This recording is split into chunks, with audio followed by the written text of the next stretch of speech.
It's Ken Harbaugh with the Midas Touch Network. Let me explain what's happening in this video, because it is proof that we were right, that those of us who have been saying if it can happen to immigrants, it can happen to anyone, we're not the crazy ones. The video quality is poor because this wasn't posted by the White House or on any U.S. government channels. It's actually a Twitter post by the president of El Salvador of an exchange he had with Donald Trump prior to the televised press conference in which both mocked the Supreme Court decision ordering the return of a man illegally abducted and deported.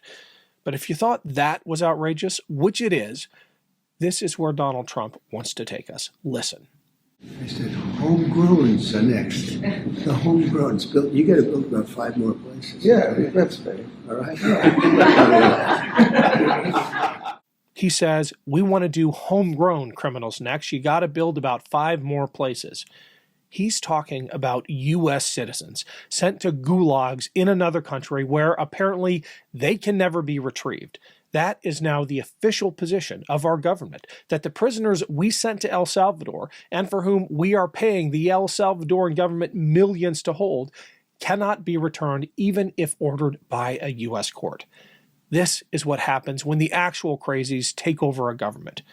Before the election, I spoke with Will Sommer about the growing extremism of the Republican Party and how it fed off the paranoia and conspiracy theories. Now that paranoia is in the White House. I invited Will back to give us an update now that many of the main architects of the right-wing conspiracy machine are running our government. As usual, Will does not disappoint. Here's our conversation. Welcome to the Ken Harbaugh Show. My guest is Will Sommer, who writes the False Flag Substack at The Bulwark, where he brings to bear his deep expertise on right-wing conspiracies and extremist movements. Will, I've been loving the new columns. Welcome to the show. Hey, thanks for having me. Happy to be here. Bring us up to date on how the crazies in MAGA land are dealing with the fact that they got everything they wanted. I mean, Kash Patel and Dan Bongino are running the FBI. Laura Loomer apparently has veto power over staffing in the national security apparatus, but they're not happy. You know, I was going to say, would it surprise you to learn that, they're angrier than ever? You're exactly right. I mean, in the case of Dan Bongino and Kash Patel running the FBI, in my latest newsletter, I talk about how they are, basically Dan Bongino is constantly having to take to Twitter to say, trust me, like, I know it looks like we're not doing anything, the arrests are right around the corner, essentially. And so there is this restlessness. I think MAGA people feel that the deportations aren't moving fast enough. I mean, they want the pain, I mean, in the case of RFK Jr., his anti-vaccine fans are mad because after 2 kids died from measles, he finally said, well, maybe you should get vaccinated for measles. I mean, there's this discontent, and it's almost like they're mad that the government is working with some amount of efficiency still, that it's not, just like a total shambles about, sending Hillary Clinton to Guantanamo Bay. How much of it is incompetence on the part of these new government functionaries, Patel, Bongino, RFK Jr.? I mean, why are they so bad at doing what they said they would do? Have they realized that, if I do that, things are going to break? Or are they trying to and they just can't because they're not good at things? Yeah, I mean, it's a good question. I think certainly I wouldn't underestimate the level of incompetence. Like, for example, obviously, as we've seen with the tariffs, there's all this kind of backfilling of an explanation for, Trump is doing this like brilliant plan to restructure the entire global economy. And then we see that clearly that's not the plan because now they're falling all over themselves. And in the same way, I think there are these aspects of that. Someone like Dan Bongino, who was in right-wing media, I mean, he was very actively building up this audience and saying, we're out for blood. The Democrats are on the loose. Someone's got to rein them in. They're all criminals. And then when they get in, they realize, well, maybe I can't quite, completely purge the Democratic Party and send them all to a gulag quite yet. And so they built, and this is something we see over and over, is the right-wing media audience has these expectations built up and they throw them red meat. And then when Republicans are in power, they can't give it all to them. And then the base gets really mad. What does that suggest to you? Does it imply that the provocateurs didn't really believe what they were selling, that Pam Bondi, when she would talk about Epstein, or Kash Patel and Bongino, when they'd really rile up their followers, they didn't actually believe it. It suggests to me that when they actually have to face reality and doing something about those expectations they set, they don't follow through because they never really bought into it in the first place.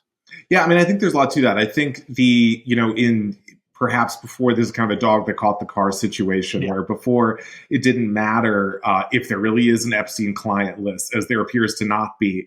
And Pam Bondi is able to claim, oh, the client list is on my desk, right? Up until the moment where it comes time to release it. And then she goes, oh, I think Cash has it over there. Cash, give me that list. And so, there's a way to kind of keep pushing these things forward and saying, well, they're at this, the deep state's hiding them from us. But ultimately, I mean, I think the people who follow them are kind of wising up to the fact that a lot of these promises aren't going to be delivered on. And do their followers have any kind of loyalty to them? I should clarify, the them in this case are, the Bondis, the Patels, the Bonginos, or are they really susceptible to being turned on by that base as long as Trump is still able to capture their loyalty? Is there an opening here for wedging some of these people apart, as you began to see between Bondi and Patel? Yeah, I mean, I think the only guy that the base is loyal to is Donald Trump. I mean, anyone could be scapegoated or tossed under the bus. I mean, the idea that even when I was writing my newsletter, then it went out, and then Dan Bongino sent a new tweet saying, I'm not on vacation, guys. I'm working really hard. I mean, he's feeling the heat. And I think someone like Kash Patel or Pam Bondi is as well. In the case of RFK Jr., already people like Candace Owens, these other kind of right-wing media figures are saying, oh, he's being sexually blackmailed by Israel. I mean, just crazy stuff. But you can see that they're lining up things to find scapegoats. I mean, in the case of, obviously, there's some of the tariff and the craziness with the bond market. I think we're seeing that someone like Scott Bessent, who was praised when the market went up as this kind of just genius, that's a guy who used to work for George Soros. And I think as things continue to go south, we're going to see things align where they start saying, this guy was a saboteur. Wow.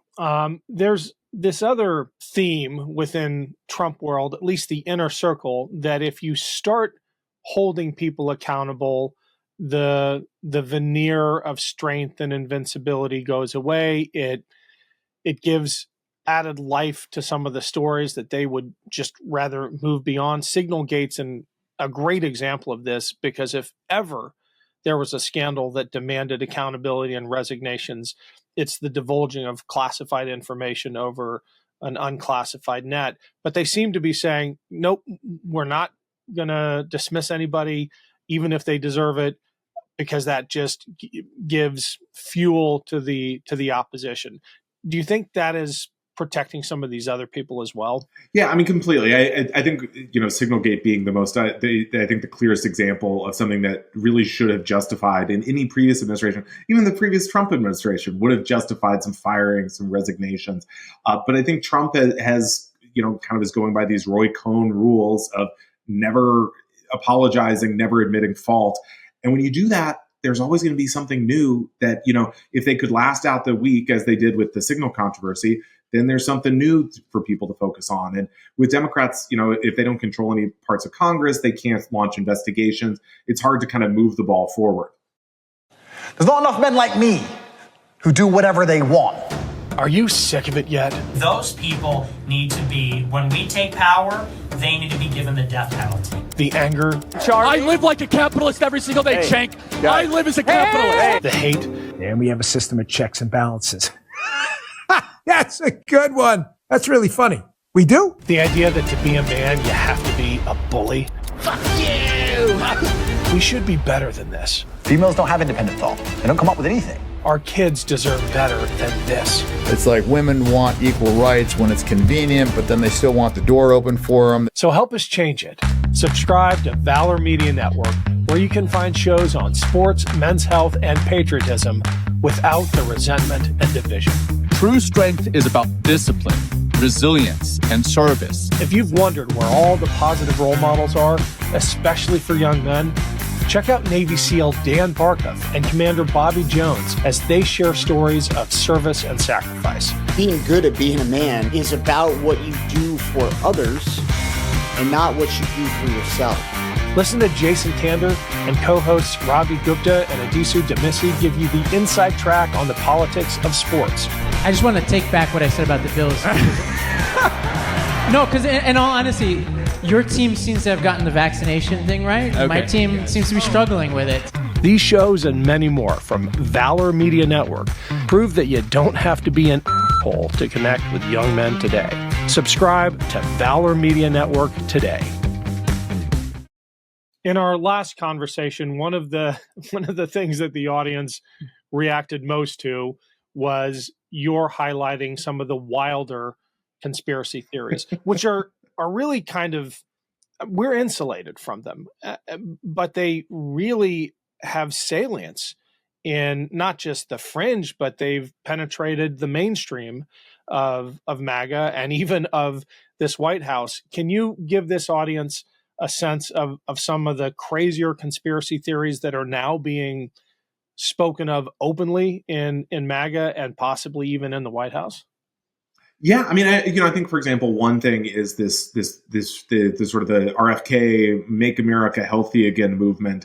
This fixation, they hate seed oils, right? So they hate soybean oil, they hate canola oil, and so when Steak and Shake, which is sort of a MAGA now leaning Midwestern food chain and fast food chain, they said, okay, we're ditching the seed oils in our French fries. Now, in truth, they still were cooking with them. But this has reached a point. RFK Jr. went to Steak and Shake now, and this is a really hot exclusive. I'm going to break here. The HHS cafeteria in a week or two is going to start serving the French fries from Steak and Shake in beef tallow for a little bit. I think it's a temporary thing, but this is one example. This idea of these like kind of secret impurities, and if only there were. This is the key way, I'm sure, to make French fries healthy for you. Well, great, because we all need healthier French fries. I keep asking this, and everyone seems to think it's right around the corner, but when does the fever break? If it wasn't January 6th, I threw up my hands after that and look, if that couldn't do it, I don't know what will. But what does it take to impose reality on a cult? Yeah, I mean, I think, look, I think my colleague Sarah Longwell at the Bulwark, I mean, she's running all these focus groups, and she says, roughly 32% of the electorate is never going to leave Trump. They love him so much. And so what can we do? I mean, or the question is what's going to happen to that, that additional perhaps 18% or so that voted for him. And I think the reality is the only thing that's going to happen is a really serious economic downturn would be because apparently people, as you said, didn't care that much about January 6th.